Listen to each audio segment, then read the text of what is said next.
All of you are in jail.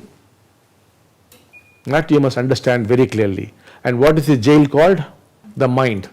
You are in a jail called the mind. Why?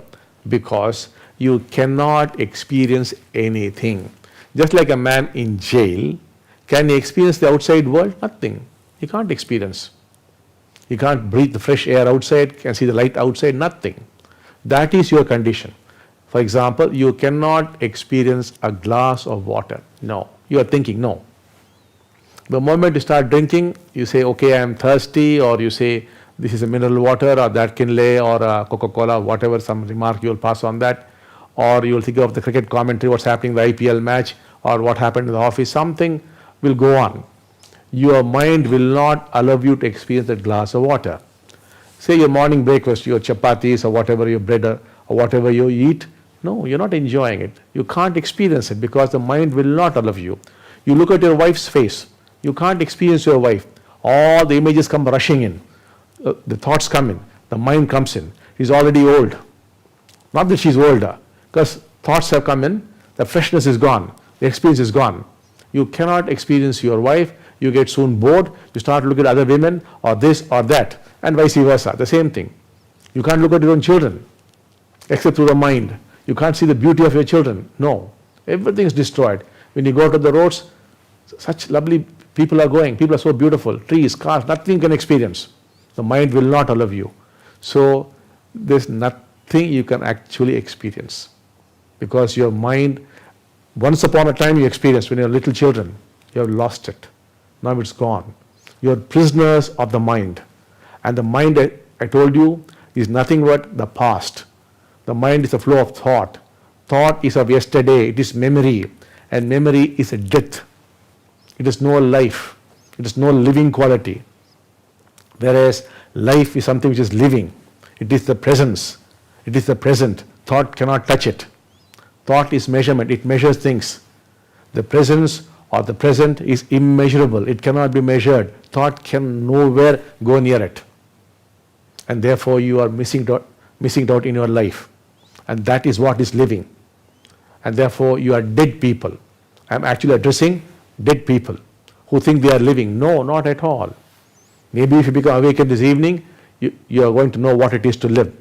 So you must realize that you are prisoners, that you cannot experience anything. What you call experience is not at all experience. There has nothing to do with what I call experiencing. So you are in prison.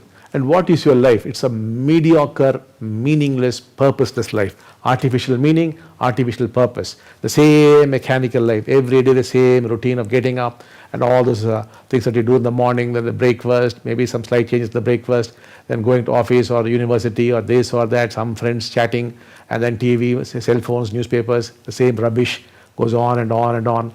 And then finally some quarrel, some fight or some worrying about the past or the future, then trying to go to bed, not able to sleep, then nightmares, and then get up, then in due course get your diabetes, your heart problems, your arthritis, all that thing which happens, and then finally you die like a cockroach. The same problems keep repeating, first for you, then for your children, grandchildren, you have to keep coping with it, and then one day you just breathe your last.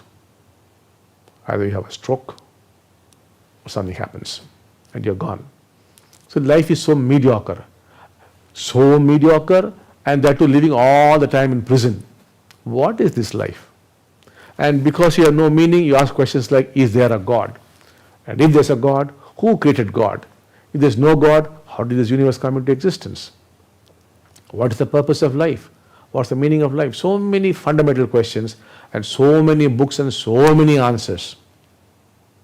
Now, this jail has got two locks, one inside, one outside.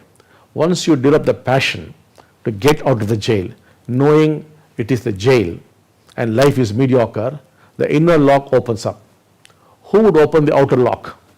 Yes, we'll come with two guns and blast that lock, open the doors and pull you out. For the first time, you'll come out of the mind. And then the first time you'll know what it is to breathe, what it is to eat, to drink, what it is to look at your wife, your children, your parents, your house, your car. Everything will look very, very different. For the first time you will know what it is to live, because the mind is gone. With the mind gone, you are gone. Deepak is gone. It's all over for Deepak. With Deepak gone, Deepak is the questioner. Who was questioning, is there God? What's the purpose of life? With the questioner Deepak gone, questions are also gone. Questions gone, all the answers have gone. All the answers are a huge amount of waste. They mean nothing. You are carrying that burden on your head.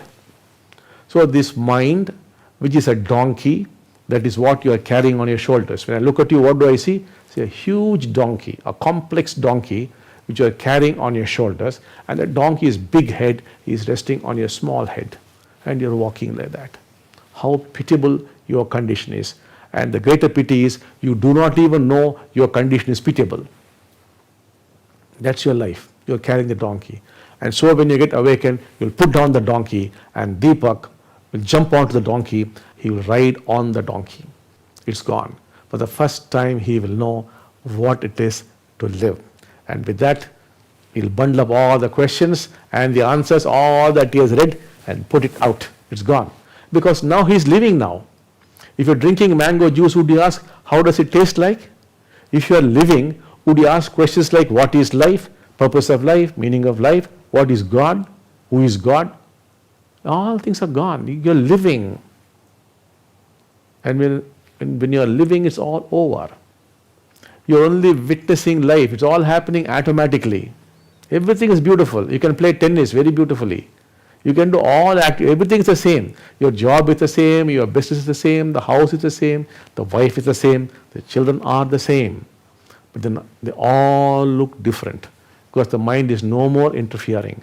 You are in paradise. You're exactly in paradise.